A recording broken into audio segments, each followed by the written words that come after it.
Marmaray projesi bir yap işlet devret modelidir. Taşıma kapasitesi saatte tek yönde 75.000 yolcudur. Maksimum hızı saatte 100 kilometreye kadar çıkabilmektedir. Toplam hat uzunluğu ise 76,3 kilometredir. Proje Gebze'den başlayıp Halkalı'ya kadar uzanacak toplam 76,3 kilometrelik bir güzergah kapsamaktadır.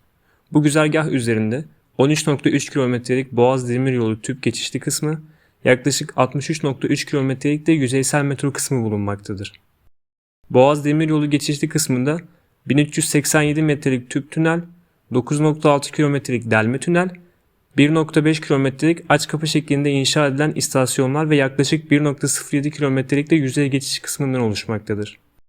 Güzergahın yaklaşık 43,4 kilometrelik kısmı Asya yakasında, 19,3 kilometrelik kısmı da Avrupa yakasında yer almaktadır. Marmaray projesine İstanbul'a katkıları ise şunlardır.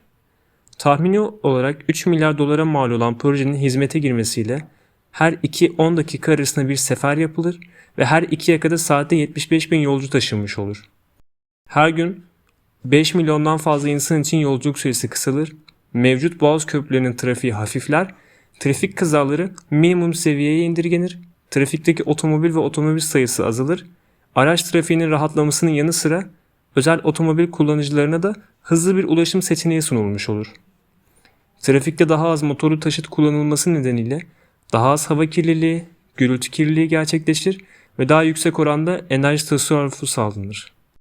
Tabii bu sonuçta İstanbul daha yaşanılır bir kent haline dönüşür, iş ve kültür merkezlerine kolay, rahat ulaşım sağlanır, kentin değişik noktalarının birbirine daha kısa sürede bağlanması sağlanır, ekonomik yaşamda Marmaray sayesinde canlılık kazanır. Marmaray Projesi'nin tarihi. Marmaray Projesi ilk olarak Sultan Abdülmecit tarafından 1860 yılında düşünülmüş olup 1892 yılında ise projenin çizimi Sultan II. Abdülhamit Han tarafından yaptırılmıştır. Atılan fikirlerle beraber ilerleyen süreçte proje geliştirilmiş ve tasarım çalışmaları başlamıştır. Yapılan tasarımda İstanbul Boğazı'nın altından demiryolunun geçirilmesi öngörülmüştür. Projenin denizin dibinden geçen bir tünel sayesinde gerçekleşmesi gerektiğini fakat o zamanın şartlarının yetersiz olması nedeniyle tünelin mümkün olmayacağı kanısına varılmıştır. 1980'li yıllarda ise Asya ve Avrupa kıtalarının demiryolu ile bağlanabileceğinin sağlanabileceği konusu tekrar gündeme gelmiştir. 1980'li yılında Turgut Özal tarafından fizibilite çalışmaları yapılmış, çalışmanın sonunda bu projenin teknik olarak uygulanabilir ve 1997 yılında Turgut Özal'ın belirlemiş olduğu proje kapsamı tekrar ele alınmış ve 2000 yılında ihaleler yapılmıştır. 2002 yılında sondaj çalışmalarına başlanmış ve 2003 yılında tüp geçit ihaleleri gerçekleşmiştir. 2011 yılında ise banliyö hatları iyileştirme projesi gerçekleştirilmiş ve Marmaray hattının Halkalı-Söğütlüçeşme arasında hizmet vermesi kararlaştırılmıştır. 77,6 kilometre demiryolu hat uzunluğuna sahip olan proje 12 Mart 2019 tarihinde tamamen faaliyete göstermeye başlamış ve dünyadaki en büyük ulaşım altyapı projelerinden birisi olarak ifade edilmiştir. Türkiye, proje kapsamında konumunu en iyi şekilde kullanmakla birlikte geleceğe yatırım ve özellikle demiryolu taşımacılığı alanında makul adımlar atmıştır. Türkiye'nin altyapı çalışmalarının entegrasyon çalışmaları devam etmekte ve bu çalışmalar coğrafi şartları avantaja çevirmektedir. Çin'den Avrupa'ya kesintisiz demiryolu ağının Türkiye'den geçmesiyle bu durumun sosyoekonomik faktörlerin gelişmesinde de rol oynayacağı düşünülmektedir. Çünkü altyapıdaki eksiklerin tamamlanması mevcut ulaştırma gücünün ve ticaretin artmasına olanak sağlamaktadır. Marmaray, Asya ve Avrupa kıtalarını İstanbul'da demiryoluyla bağlayan tek ulaşım seçeneği olduğu için yolcu taşımacılığında cazip bir konum elde etmeyi başarmıştır. Demiryolu taşımacılığı çevreye daha uyumlu ve diğer ulaştırma modlarına göre daha konforlu bir taşıma modu olarak bilinmektedir. Karayolu taşımacılığında sık sık yaşanılan ülke sınır geçiş problemlerinin demiryolu lojistik faaliyetleriyle aşılacağı ve Marmaray hattı ile Doğu Asya bölgesinden Avrupa'ya kesintisiz güvenli ihracat sağlanacaktır. Marmaray hattı bir kuşak yol projesinde ihracat tüneli olma özelliği kazanmış olacak ve Asya ve Avrupa ülkelerinin demiryolu yük taşımacılığına yatırımları artacaktır. Ayrıca Türkiye, uluslararası demiryolu geçiş güzergahı konumuna erişecektir. Marmaray hattının olmaması durumunda ise demiryolu ile İstanbul'un Asya kıtasına getirilen yükler Avrupa kıtasına deniz yolu veya karayolu ile aktarılacaktı. Asya kıtasına gelen yükler için yapılan aktarmaların artık demir yoluyla kesintisiz şekilde Avrupa kıtasına aktarılmasıyla ek taşıma masrafı ve gecikmeler engellenecektir.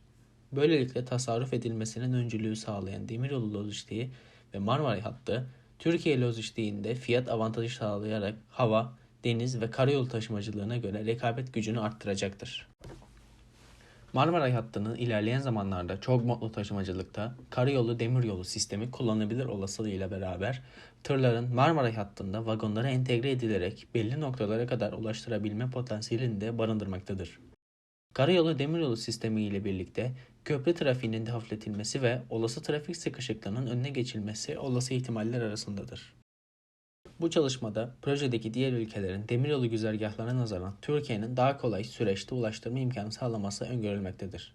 Ayrıca demiryolu hatlarının etkin olarak kullanılmasının önemli olduğu vurgulanmış ve Türkiye'nin bu projede avantajlı bir pozisyonda olduğu belirtilmiştir. Marmaray hattının da yolcu taşımacılığından ziyade yük taşımacılığındaki kolaylıklar sağladığı vurgulanmıştır. Bilakis yapılan çalışmaların sonucu göstermiştir ki Marmaray hem Türkiye'de hem de Avrupa'yı ilgilendiren demiryolu hatlarının entegrasyonunda Asya-Avrupa ihracatı arasındaki demiryolu güzergahına kilit nokta statüsüne sahip olmuştur. Marmaray hattı ulaştırma kolaylıklarına istinaden Türkiye'ye beklenilenden daha çok fayda sağlayacaktır. Bakü, Tiflis, Kars ve Marmaray hatlarıyla birlikte Türkiye'nin ticari faaliyetleri artacaktır. Yük trenlerinin Türkiye'den geçmesiyle vergiler alınacak ve ülke hazinesine katkı sağlanacaktır.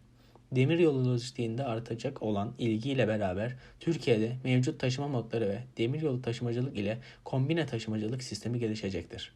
Türkiye yalnızca ülkeler arası lojistik faaliyetlerde rol oynamayıp ülke içi lojistik faaliyetlerde de demiryolu taşımacılığının kolaylıklarından faydalanacaktır. Merhaba Yakup Bey, sizi tanıyalım. Marmaray günlük hayat içerisinde hangi duraklar arasında kullanıyorsunuz? Gebze Teknik Üniversitesi'nde okumaktayım. Kartal ve Gebze arası o yüzden günlük kullanıyorum. Sabah saatlerinde kullanıyorsunuz sanırım. Hem sabah hem öğle derslerim olduğu için aslında hem sabah hem öğle hem akşam kullanabiliyorum. Yani haftanın en az 5 günü aktif bir Evet. Marmaray kullanıyorsunuz. Evet. Peki Marmaray'ın size göre iyi yanları nedir? Bir kere yani İstanbul'un bir ucundan bir ucuna, hatta başka şehirden Kocaeli'ni de hesaba katarsak il değiştirebiliyorum yani mantıken. Bir ucundan bir ucuna Cerrahpaşa'ya kadar gidebiliyorum Florya'ya. Bunun dışında diğer toplu otobüsteki gibi ayakta durma vesaire fazla olmuyor. Otobüs içi havasız değil mesela otobüsler gibi. Bunun dışında yolda mesela ben deniz manzarası izleyerek gidebiliyorum. Peki size göre kötü yanları, dezavantajlı yanları nedir Marmaray'ın?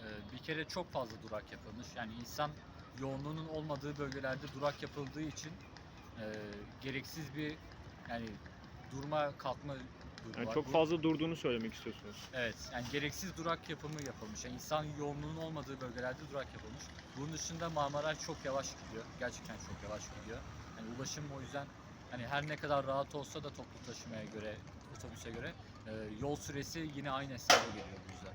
Peki, teşekkür ederiz. Bir şey değil. Merhabalar. Marmaray projesinde çalışan iki arkadaş. Sizi tanıyalım Ali Bey.